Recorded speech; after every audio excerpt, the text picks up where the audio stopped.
कुंडली जो कहा जाता है, लोग इसको लेके बहुत कॉन्शियस होते हैं। कुछ लोगों को लगता है कि यार ये हम विश्वास नहीं करते, और कुछ लोग इसे मैथ्स या साइंस की तरह मानते हैं। व्हाट्स योर टेक कि यार नहीं, कुंडली कितने % एक्यूरेसी पे काम करती है? देखिए, मेरे ख्याल से astrology is 100% right, okay, but astrologers are left and right.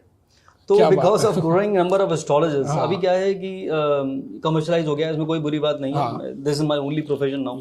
But उस प्रोफेशन में आपका कॉन्शियस कितना क्लियर है वो बहुत इंपॉर्टेंट है। तो आपकी कुंडली अब से ज्यादा इंपॉर्टेंट मेरे हिसाब से एस्ट्रोलॉजर की कुंडली है, जो आपकी कुंडली चेक करता है कि वो अपना फायदा ढूंढ रहा है या आपके फायदे की बात कर रहा है। बट सारे ऐसे नहीं होते। Most of them you know they are also good, because ये डिवाइन साइंस है।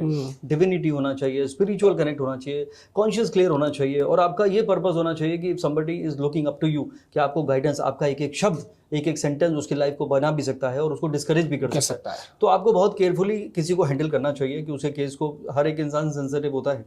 तो मेरे हिसाब से एस्ट्रोलॉजी कभी रॉन्ग नहीं होती। Date, time and place of birth अगर आपका राइट है तो फिर आपकी जो प्लैनेट है at the time of birth, जिसको हम हॉरोस्कोप कहते हैं, वो हमेशा राइट होते हैं। आपकी साइकोलॉजी, आपका माइंडसेट, आपकी जर्नी, आपका past, present, future, everything is distinct. You know, मेरे हिसाब से मेरा फेवरेट स्टेटमेंट है कि जिंदगी की कहानी पहले लिखी जा चुकी है, from the day one two the last day, and it can not be change. The destination of life is already distinct.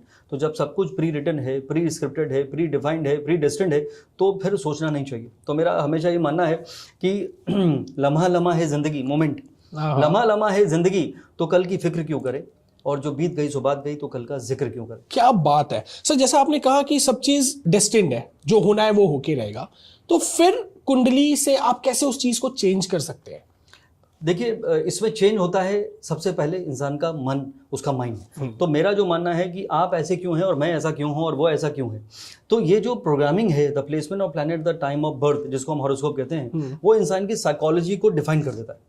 अब most of the people they see, you know, I am always right, और या I know it all, मुझे don't teach me. तो वो लोग पहले ही close कर लेते हैं अपने माइंड को और कुछ भी सीखने की कोशिश नहीं करते हैं। और जबकि स्टीव जॉब ने कहा था, stay hungry and stay foolish. Hungry is the desire to get more and more, learn more and more maybe, and foolish मतलब don't feel that you know it all.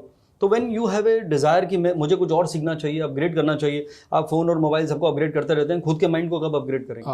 तो this is what you are. तो वो कहते हैं, if you don't change your direction you will keep going where you are going.